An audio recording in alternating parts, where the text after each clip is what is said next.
कृष्णा जय श्री हरि ओम नमः शिवाय। प्रिय भक्त जनों, आज सुनते हैं सोमवार की कथा। शंकर भगवान की बड़ी ही दुर्लभ कथा सुनेंगे। इस कथा को सुनने से भक्तों की सभी मनोकामनाएं पूर्ण हो जाती हैं। तो आइए बड़ी ही श्रद्धा और प्रसन्न चित्त मन से इस कथा को सुनते हैं। चलो पहले हम आपको विधि बताते हैं।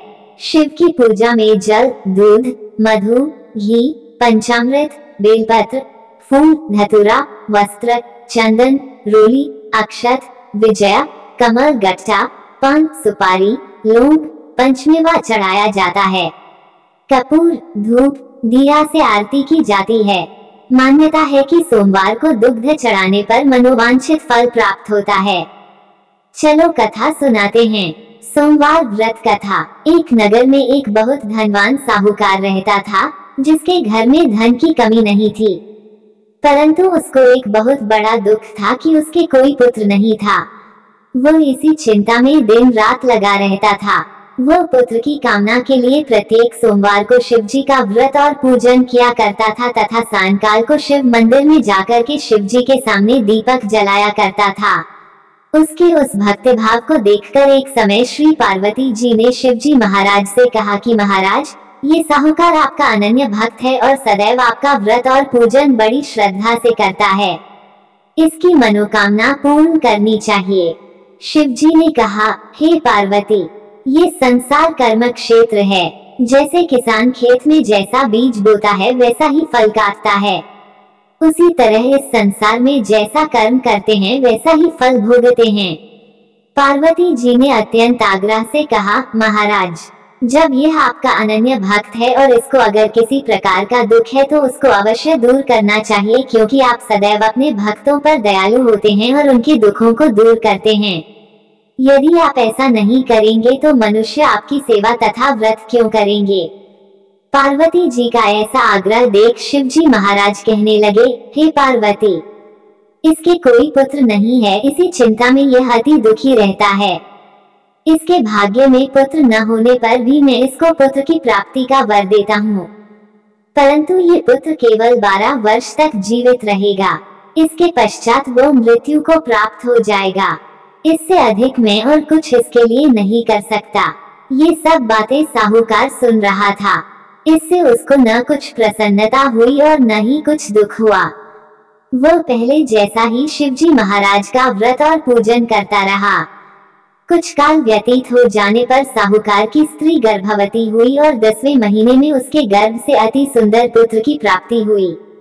साहूकार के घर में बहुत खुशी मनाई गई, परंतु साहूकार ने उसकी केवल 12 वर्ष की आयु जानकर अधिक प्रसन्नता प्रकट नहीं की और न ही किसी को भेद ही बताया।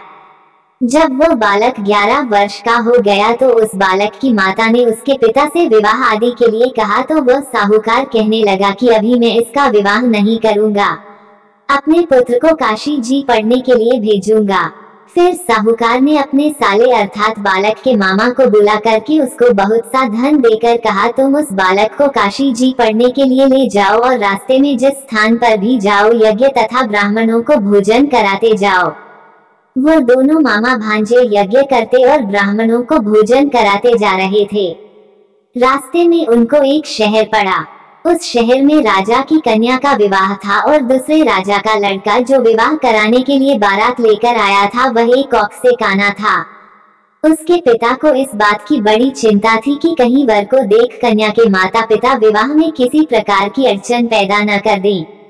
इस कारण जब उसने अति सुंदर सेठ के लड़के को देखा तो मन में विचार किया कि क्यों न दरवाजे के समय इस लड़के से वर का काम चलाया जाए। ऐसा विचार कर वर के पिता ने उस लड़के और मामा से बात की तो वे राजी हो गए। फिर उस लड़के को वर के कपड़े पहना तथा घोड़ी पर चढ़ा दरवाजे पर ले गए और सब कार्य प्रसन्नता से पूर्ण हो गया। फिर वर के पिता ने सोचा कि यदि विवाह कार्य भी इसी लड़के से करा लिया जाए तो क्या बुराई है। ऐसा विचार कर लड़के और उसके मामा से कहा, यदि आप फेरों का और कन्यादान के काम को भी करा दे तो आपकी बड़ी कृपा होगी और मैं इसके बदले में आपको बहुत कुछ धन दूंगा। तो उन्होंने स्वीकार कर लिया और विवाह कार्य भी बहुत अच्छी तरह से संपन्न हो गया। परंतु जिस समय लड़का जाने लगा तो उसने राजकुमारी की चुंदड़ी के पल्ले पर लिख दिया कि तेरा विवाह तो मेरे साथ हुआ है, परंतु जिस राजकुमार के साथ तुमको भेजेंगे वह एक औक से काना है और मैं काशी जी पढ़ने जा रहा हूँ। लड़के के जाने के पश्चात उस राजकुमारी ने जब अपनी चुंदड़ी पर ऐसा लिखा हुआ पाया तो उसने राजकुमार के साथ जाने से मना कर दिया और कहा कि यह मेरा पति नहीं है, मेरा विवाह इसके साथ नहीं हुआ है, वह तो काशी जी पढ़ने गया है। राजकुमारी के माता पिता ने अपनी कन्या को विदा नहीं किया और बारात वापस चली गई। उधर सेठ का लड़का और उसका मामा काशी जी पहुंच गए। वहां जाकर उन्होंने यज्ञ करना और लड़के ने पढ़ना शुरू कर दिया। जब लड़के की आयु 12 साल की हो गई उस दिन उन्होंने यज्ञ रचा रखा था कि लड़के ने अपने मामा से कहा, मामा जी आज मेरी तबीयत कुछ ठीक नहीं है। मामा ने कहा, अंदर जाकर सो जाओ। लड़का अंदर जाकर सो गया और थोड़ी देर में उसके प्राण निकल गए। जब उसके मामा ने आकर देखा तो वह मुर्दा पड़ा है तो उसको बड़ा दुख हुआ और उसने सोचा कि अगर मैं अभी रोना पीटना मचा दूंगा तो यज्ञ का कार्य अधूरा रह जाएगा।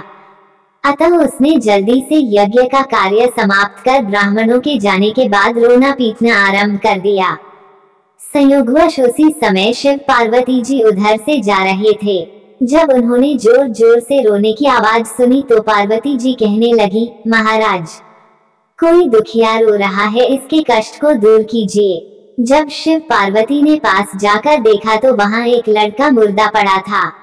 पार्वती जी कहने लगी, महाराज ये तो उसी सेठ का लड़का है जो आपके वरदान से हुआ था। शिव जी कहने लगे, हे पार्वती इस बालक को और आयु दो नहीं तो इसके माता पिता तड़प तड़प कर मर जाएंगे। पार्वती जी के बार बार आग्रह करने पर शिव जी ने उसको जीवन वरदान दिया और शिव जी महाराज की कृपा से लड़का जीवित हो गया। शिव जी और पार्वती कैलाश पर्वत को चले गए। तब वो लड़का और मामा उसी प्रकार यज्ञ करते तथा ब्राह्मणों को भोजन कराते अपने घर की ओर चल पड़े। रास्ते में उसी शहर में आए जहां उसका विवाह हुआ था। वहां पर आकर उन्होंने यज्ञ आरंभ कर दिया तो उस लड़के के ससुर ने उसको पहचान लिया और अपने महल में ले जाकर उसकी बड़ी खातिर की साथ ही बहुत से दास दासियों सहित आदर पूर्वक लड़की और जमाई को विदा किया। जब वो अपने शहर के निकट आए तो मामा ने कहा कि मैं पहले तुम्हारे घर जाकर खबर कर आता हूँ। जब उस लड़के का मामा घर पहुंचा तो लड़के के माता पिता घर की छत बैठे थे और यह प्रण कर रखा था कि यदि हमारा पुत्र सकुशल लौट आया तो हम राजी खुशी नीचे आ जाएंगे, नहीं तो छत से गिरकर अपने प्राण खो देंगे। इतने में उस लड़के के मामा ने आकर यह समाचार दिया कि आपका पुत्र आ गया है तो उनको विश्वास नहीं आया। तब उसके मामा ने शपथपूर्वक कहा कि आपका पुत्र अपनी स्त्री के साथ बहुत सारा धन साथ लेकर आया है। तो सेठ ने आनंद के साथ उसका स्वागत किया और बड़ी प्रसन्नता के साथ रहने लगे।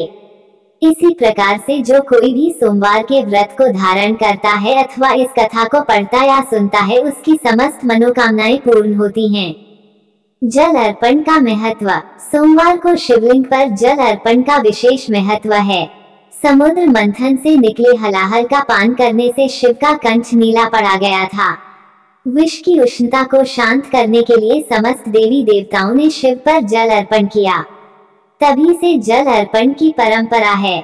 आज की कथा अच्छी लगे तो वीडियो को लाइक करना मत भूलिए, शेयर कीजिए और कमेंट में शंकर भगवान की जय जरूर लिखें और हमारे चैनल हिंदी स्टोरी को भी सब्सक्राइब करिएगा। धन्यवाद।